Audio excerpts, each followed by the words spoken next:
Addicted to someone যে তোমাকে বারবার হার্ট করছে। সাউন্ড ক্রেজি, বাট এর পেছনে একটা রিজন আছে। সে যখন তোমাকে বারবার ইগনোর করে, তুমি নিজেকে বারবার বলতে থাকো আই ডিজার্ভ বেটার, কিন্তু তারপরেও তার একটা ছোট্ট মেসেজ বা কলে তুমি আবার তার কাছে ফিরে যাও। সাইকোলজিতে একে বলে ট্রমা বন্ড।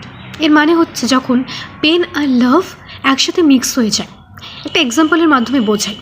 ধরো সে তোমাকে 5 দিন ধরে ইগনোর করলো, তারপর একদিন সাডেনলি খুব ভালো বিহেভিয়ার করলো। তখন তোমার ব্রেন বলে মেবি সব ঠিক হয়ে যাবে, আর নিউরোসায়েন্স বলে এই আনএক্সপেক্টেড হ্যাপিনেসই ব্রেনের মধ্যে বেশি ডোপামিন রিলিজ করে।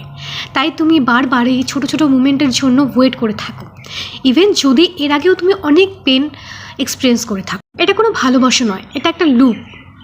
পেন, হ্যাপিনেস, তারপরে আবার পেন, আর এই সার্কেলটা ততদিন চলতে থাকে যতদিন না তুমি বুঝতে পারো আর সেই রিলেশনশিপ থেকে বেরিয়ে আসো। আর তোমার ব্রেন এই ছোটো ছোটো হ্যাপিনেসগুলো পেতে চায়। তাই মনে রেখো যে রিয়েল হ্যাপিনেস কখনো কনফিউজ করে না।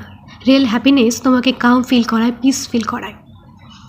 যেখানে শান্তি নেই সেখানে লয়ালিটি দেখানোরও কোনো মানে হয় না।